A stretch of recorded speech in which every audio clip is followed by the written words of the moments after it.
ay magkakaroon muna tayo ng kasunduan. Una, ano ang ating dapat gawin kapag ako ay nagsasalita dito sa harap? Kasi, pakilagay din mo doon.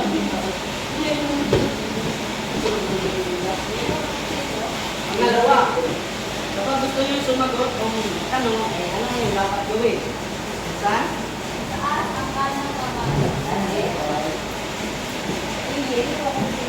Pangmuli, ano naman yung dapat gawin kapag mayroon akong pagkakawang pagkakang gawain? Sweet? Makikiyaw po kapag mayroon kami hinihiyay na pagkakang gawain.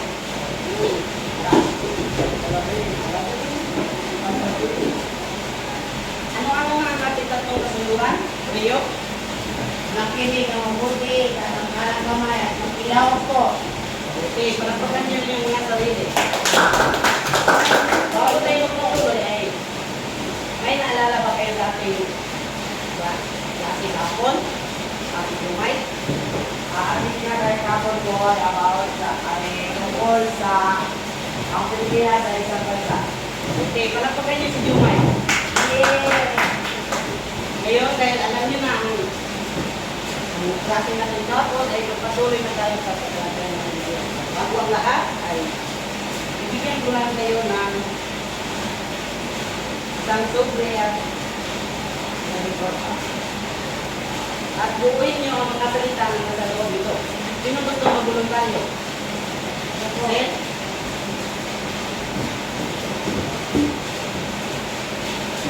Christopher? Saan? Ayun na po. Rio? Agal? At Jumay?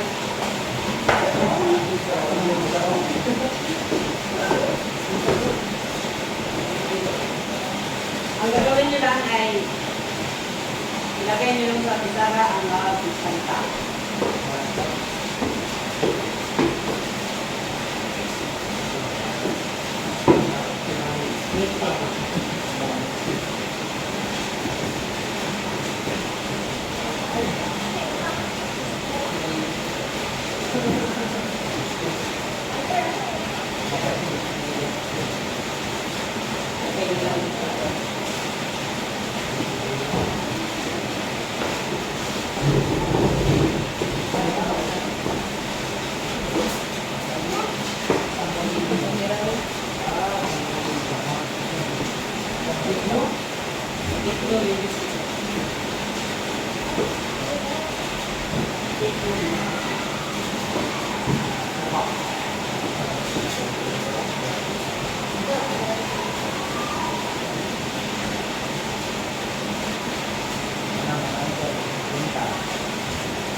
Ganon.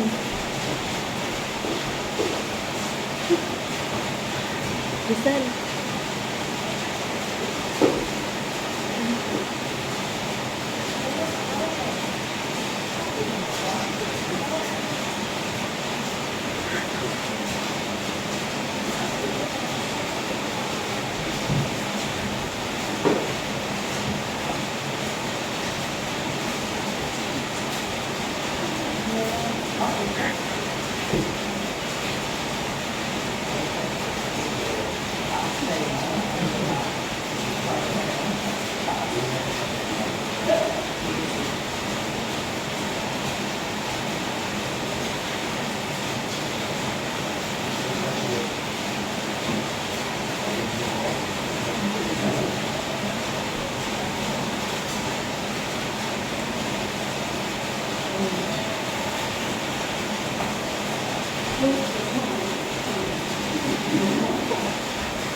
natin.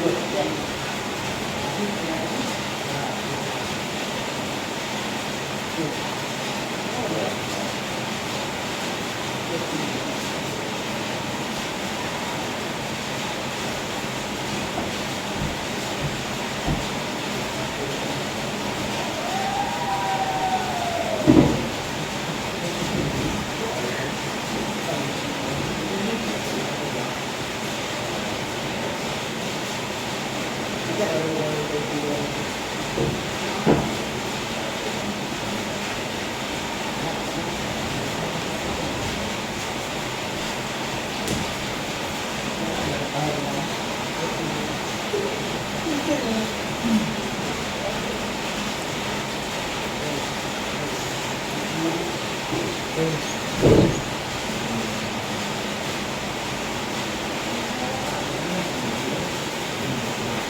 Pakibasa nga mga bata. Tumanin, Kausol, Ethnic Mexico, Nabakenyo. Patingin niyo, ano ang kapit sa kalagayan niyo? Wait. Ang kalagayan patungkol po sa mga panahon ng tao sa television natin sa Manila. Tama. Bigyan ng limang bagsak na translate. Ating katalagayan ngayon ay tungkol sa mga pagkakas tao sa reliyon na ating nabibigyan. Saan ngayon na tayo nakabila?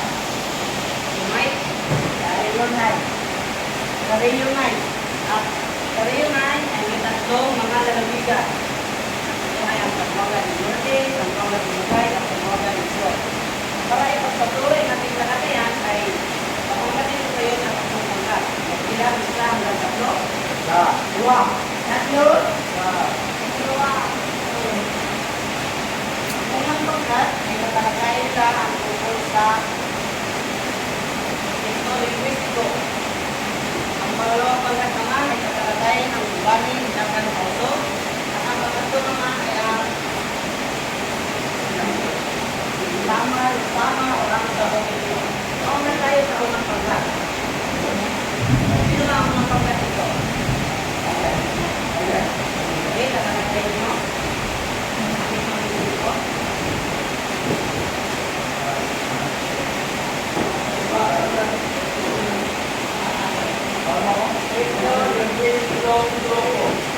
Ang ating bansa ay binubuo ng bangkat ng mga tao na kailangan sa iba't ibang mundo. Nakilala ang bawat sinasyan sa kanilang mga pagkakasalan. Ang mga bangkat ng tao Sila? sama-sama 20? naninilahan sa isang lugar na may sariling isla, kultura, tradisyon at paraan ng pagbuhay ay tinatawag natin ethno-linguistikong grupo.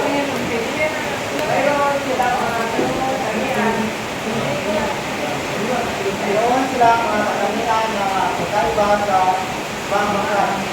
Sila at ang kanilang natataming pagkakinatan ay maturing na mahalagang bahagi sa kabuuan ng kultura. Ano ang naiintindihan niyo sa inyong pinalakay? Dali. Ang ethno-linguistikong grupo ay tumutukoy sa mga tao sa kalaman ng silahan ng isang lugar na may sariling kultura, ang tradisyon, at pamamaraan sa buhay. Tama. Bigyan natin sila ng limang bagsak na palakpak. Susunod naman ang pangalawang pangkat. 20 man pa kong ginatag. Ito ay Yung tulo, 50. Sino mo right date? Kahit mo yan. galing sa salitang upang na ang ibig sabihin ay Luzon. sila Luzon. ay nanira sa kalapit sa iyo. Wait. Matutuos sila sa Zamboanga del Norte at Zamboanga del Sur. sinot ko na gusto sa Mindanao. Karamihan naman nila ay lalawigan ng Pilipinas. Palit mo mo. Palit. Tausok. Ang salitang tausok ay galing sa salitang tao. O tao. At ang usok ay galing pangalan ng sulong na Ayun ay si Kuya. ay ang tao. Ang tao na Pati sa sinabi ng pilihan nyo. Tumanin ay galing Kasi yan ang putol. the rising sun. At laay na siya sa ating sa iyo.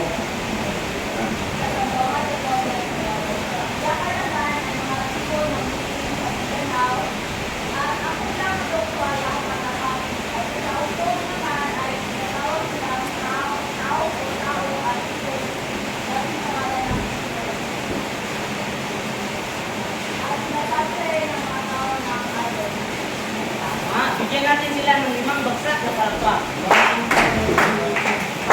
Terus naman ang panghuling bagsak. Huling magkakaw.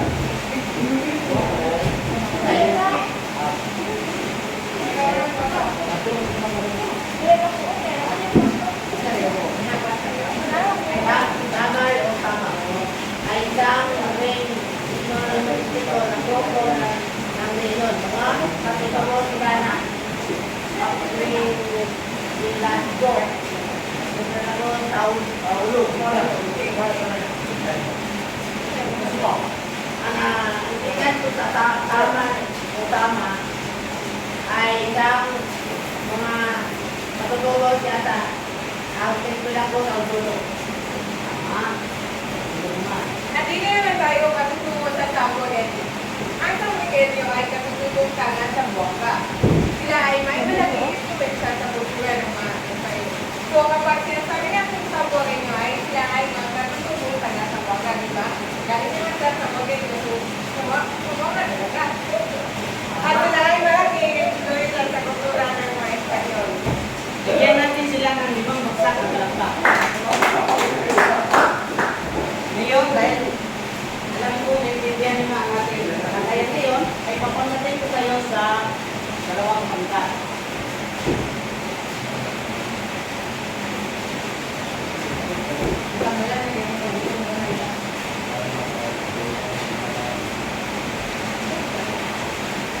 Magbilang 1 hanggang 2.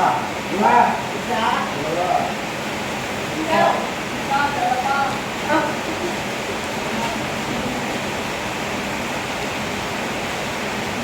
Dito ang unang pagkat at dito naman ang pangalawang pagkat.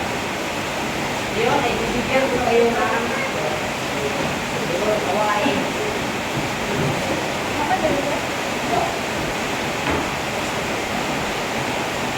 Bibigay nyo ang kaibahan at pagkakapareho ng kanyang buwanin at yakan. Ang bawang ng pagkat.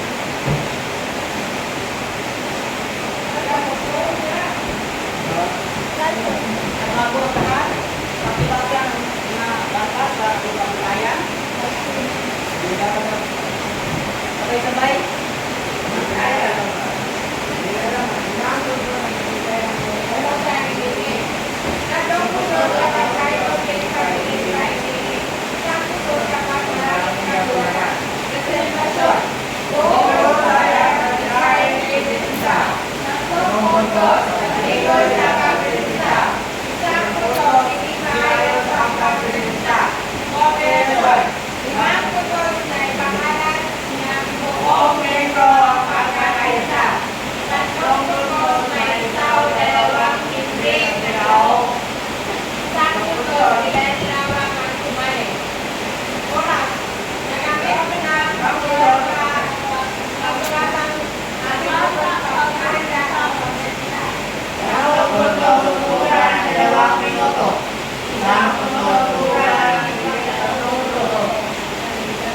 Bibigyan ko lamang kayo ng 2 minuto sa paghanda at pagkakaroon ng buhay.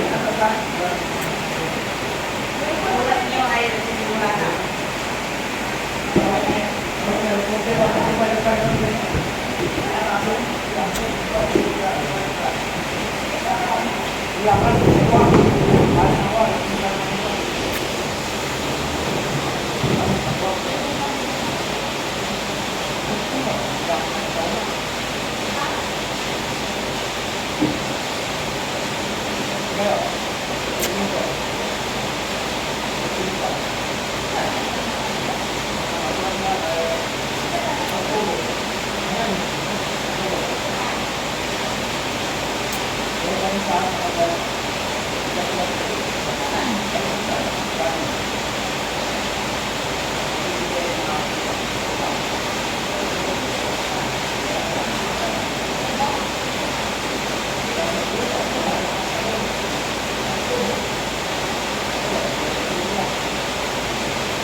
Tapos na ba ang lahat? Opo.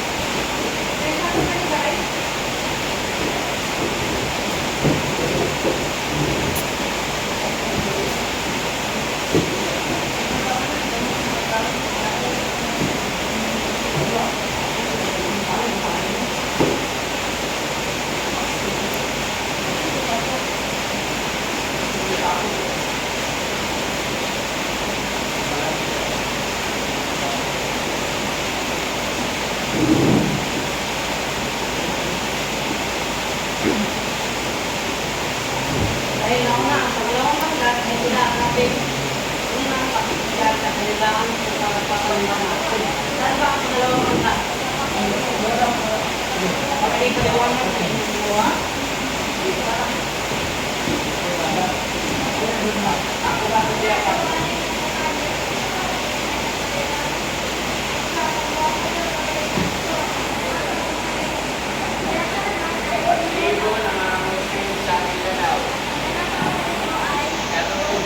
Bigyan natin sila ang limang bagsak na palakpak.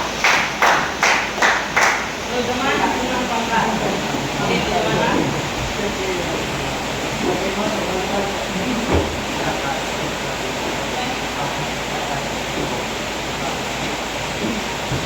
Buhay sa pagtutulungan sa lagi sa iyo. Ang yaka naman ay namumuhay sa bayanan. Ang pagkakailangan Matutulungan sa bawat isa. O kahit lang matutulog. Bigyan din natin sila ng limang bagsak na palakpak.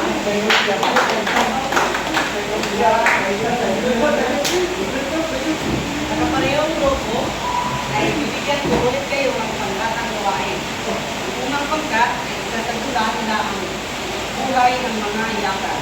Ang pangalawang pangkat naman ay ang buhay ng mga tuwanan. Bibigyan ko lang kayo ng 3 minuto sa paghanda at 2 minuto sa pagpunta. Yung oras ay nagsusulat.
Okay? Handa na ba kayo? Opo. Okay, handa na ay maaari na tayo ng simula. Simula tayo sa unang pangkat ang mga yakan. Tete.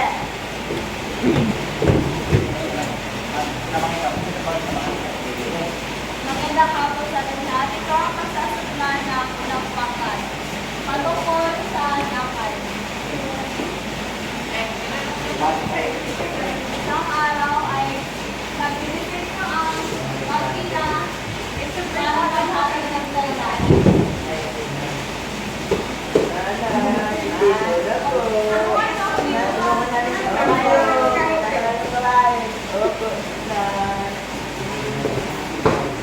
Ayun ako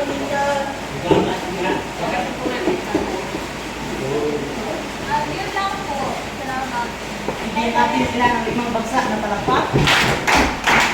Ano naman ang pangalawang pangkat?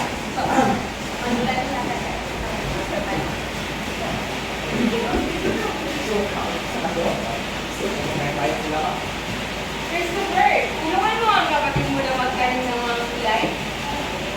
Yung Pinay. Naku, hindi yan mabuti. Wala kayong makakain yan. Saan ba si Tulungan Pinay? mo siya.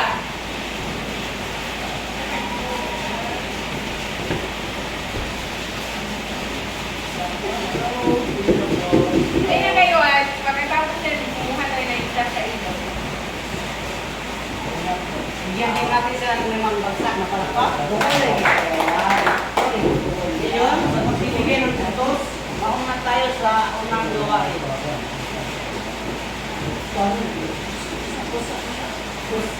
Go. Sa unang pangkat, batay sa nilalaman, bibigyan ko sila ng 5 puntos dahil nabibigyan nila ng bumukay ang pinili. Sa presentasyon naman, ay bibigyan ko ulit sila ng 5 puntos dahil pumusay at maligay na ipresenta nila ang gawain. Sa operasyon, 5 puntos din dahil nagpamalat ng buong libro ang pagkakaisa. Sa oras, 5 puntos din dahil nakamit ng pagkakang gawain ng minuto, propaganda at pagkakita. Sa kabubuang puntos, nakakuha sila ng 20 puntos. Okay. Sa pangalawang pangkat naman, batay sa nilalaman, bibigyan ko ulit sila ng 5 puntos dahil nagbigay ng pumusay ang minit. Sa presentasyon, 5 puntos din dahil pumusay at kulikay na presenta. Sa operasyon, halos lahat ng mga libro ay nakilaok. Bibigyan ko ulit sila ng 2 puntos. Sa oras, ay nakamit din nila ang minutong ang nakamit ng pagkakang minuto. Bibigyan ko sila ng 20 puntos. Wala po kayo ang inyong mga sarili. Sa dula-dulaan naman, batay sa nilalaman, ay bibigyan ko sila ng 5 puntos dahil naibigay ng bumusay ang binili. Sa presentasyon, bumusay at malagay ng presenta ang gawa ng dula-dulaan. Sa kooperasyon, lahat ng libro ay nakilaok. Bibigyan ko sila ng 5 puntos. Sa oras, ay nagamit din nila ang pambakang minuto ng paghahanda at pagpunta. Meron silang 20 puntos din. Bigyan na rin nila ng palakpak. Sa pangalawang pangkat ay ganun din. Bibigyan ko ulit sila ng 20 puntos dahil lahat kayo ay ginawa ang kaya.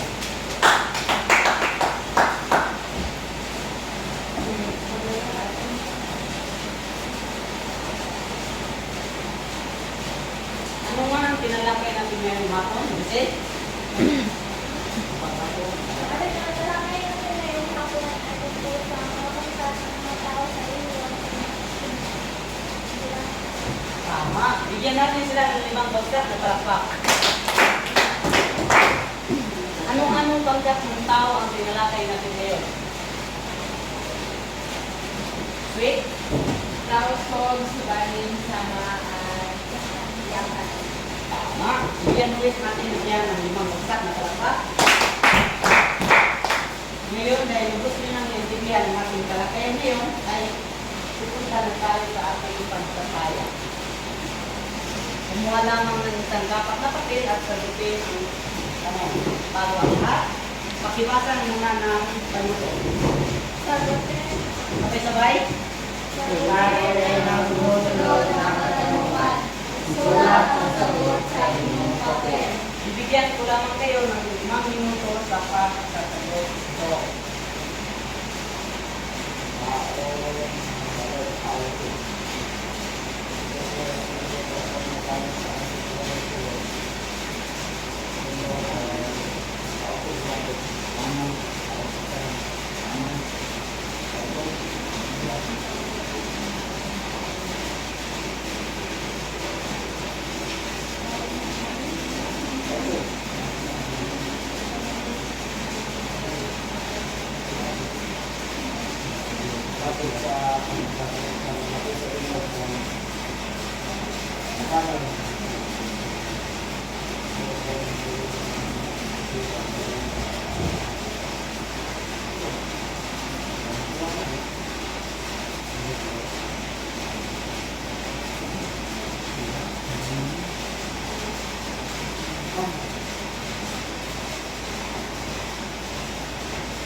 Tapos na ba ang lahat? Opo. Tapos na. Pasa niyo yung kapatid.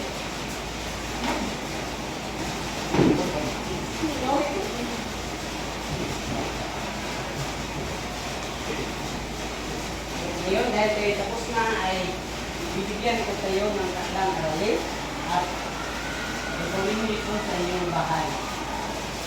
At ipasa niyo ito bukas ng hapon. Ibasa lahat? Magsasik tungkol sa tradisyon at tutuhan ng kanyang respetuong grupo sa ating lalawigan. Yun lang at maraming salamat mga bata. Paalam!